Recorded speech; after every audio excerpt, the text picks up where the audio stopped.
네, 미래통합당이 더불어민주당의 지지도를 처음으로 추월했다는 여론조사 결과가 나왔습니다. 보수정당 지지도가 민주당을 앞선 건 박근혜 전 대통령 탄핵 국면 이후 처음 있는 일입니다. 국회 취재기자 연결해서 관련 내용 자세히 알아보겠습니다. 박철원 기자. 정치권에선 오늘 아침 발표된 정당 지지도 여론조사 결과가 단연 화제입니다. 리얼미터가 지난 10일부터 12일 사흘간 조사한 결과 민주당 지지율은 전주보다 1.7%포인트 내린 33.4%, 통합당은 1.9%포인트 오른 36.5%로 집계됐습니다. 지지율 격차가 오차 범위 내에 있지만 통합당이 창당 이후 처음으로 민주당을 앞선 게 눈길을 끕니다. 보수정당이 민주당 지지율을 제친 건 박근혜 전 대통령 탄핵 국면이었던 2016년 10월 이후 4년 만에 처음입니다. 민주당은 핵심 지지 기반인 호남에서도 지지도가 11.5%포인트 떨어졌고 충청권에선 5.6%포인트 하락했습니다. 부동산 정책에 대한 여론 악화가 여당 지지율 하락의 가장 큰 이유로 꼽힙니다. 여기에 수해까지 겹쳤죠. 이런 상황에서 통합당이 수해 피해가 큰 전남을 찾아 호남 민심 챙기기에 나서고 또 새 정강정책 초안에 5.18 정신을 계승한다는 문구를 넣는 등 달라진 모습을 보인 게 지지율 상승에 영향을 준 걸로 분석됩니다.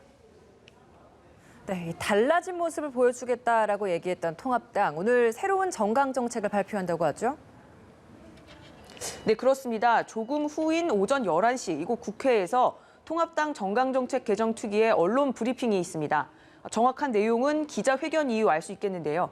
오늘 아침 김병민 비대위원이 라디오 인터뷰에서 10대 정책 중 1번이 기본소득이라고 밝혔습니다.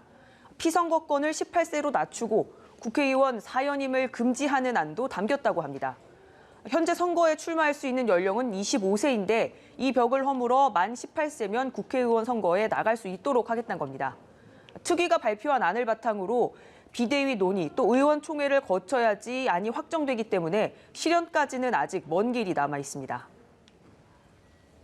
여야 지도부는 연일 수해 현장에서 복구 작업을 지원하는 데 집중하고 있는데 오늘은 어디를 찾습니까?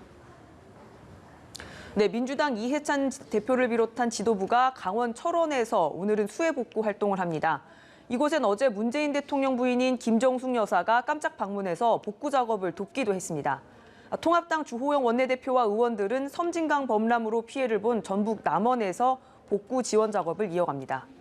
민주당은 4차 추경을 적극 검토했지만 어제 당정청 회의에서 피해 복구 비용은 현재 예산으로 충분하기 때문에 당장은 추경을 편성하지 않는다는 그런 결론이 나왔는데요.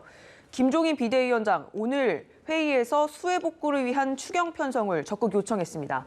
김 위원장은 선거를 맞이해선 민심을 얻어야 하니까 추경이 필요하다고 했던 이들이 막상 피해를 보고 상심한 사람들 앞에서 추경을 거부하는 건 납득할 수 없다고 비판했습니다. 지금까지 국회에서 전해드렸습니다.